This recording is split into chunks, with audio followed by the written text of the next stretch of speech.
trees of lady. You had a busy day today.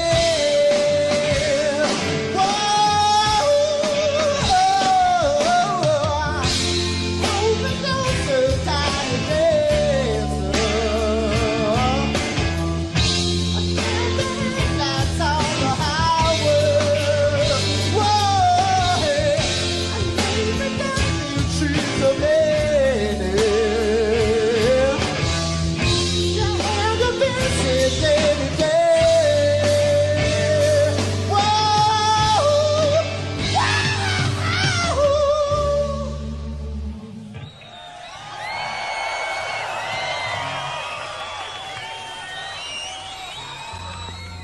So, do you mind talking a little bit about the point when you left the Chili Peppers? No.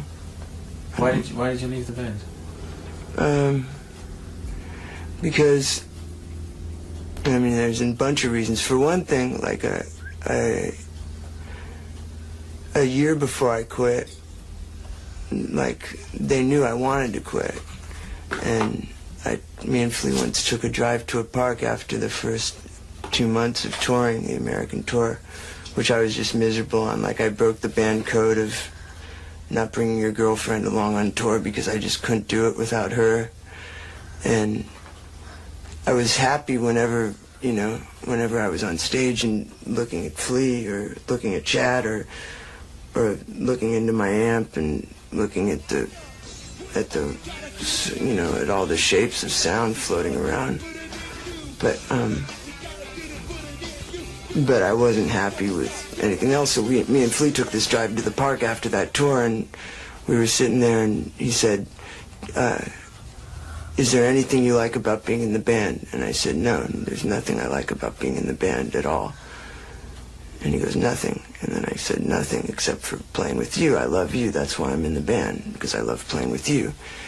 And he was like, oh, well, God, that's no reason to stay in the band if you're not happy. You know, he says that, but then he forgets it. And, you know, and then like for a year, I was doing it.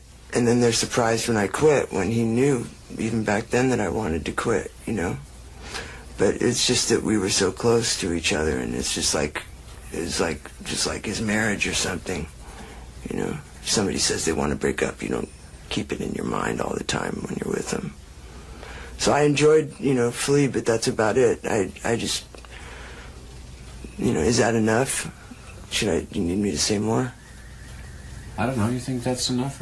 You have any questions to ask me about it? I mean, I could go into specific things and I could insult people, but... No, we don't. I don't know, unless you feel like doing that. No, I've done it enough. Oh.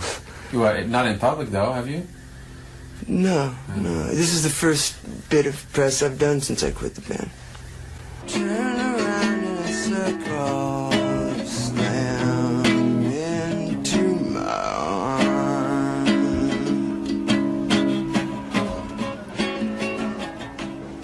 When I joined the band, I couldn't believe that they, like, wanted to be this other thing than they were, you know? Like, they didn't think, like, I thought of them as huge stars, you know? But to them, they weren't famous yet, you know, and they hadn't made it yet, and they wanted to be as big as Aerosmith or whatever, you know? And I couldn't, like, that was a shock, yeah.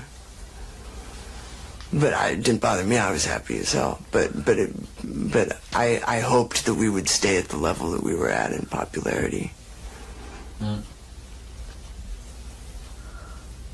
So the real shock came when I found out that this record that we had been recording, this music that me and Flea had just gone nuts over for, you know, a few months, was actually going to be in record stores, and there would be a bunch of people going and buying it and then putting it on and listening to that music that we made.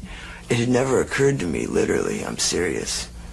It had never entered my head. It was never a thought that went through my head that said, people are going to buy this and listen to it. A lot of people all over the world. Like when I first said it, I said all over the country. And then I realized, Jesus, all over the world.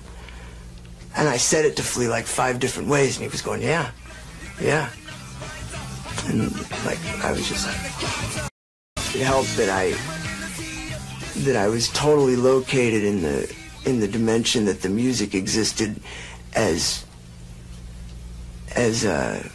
energy, and not the place that the music existed as words or as a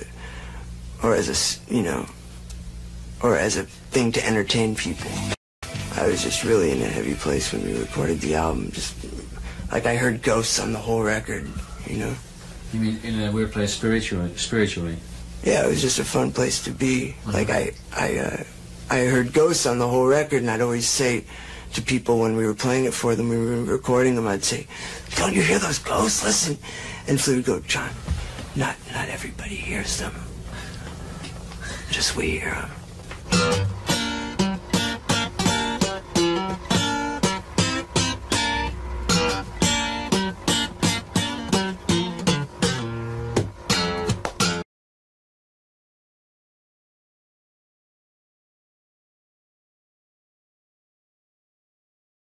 I remember seeing you in Amsterdam once, and you were real lively and up. Oh, I wasn't happy at all, man. No? No, not at all. Why not?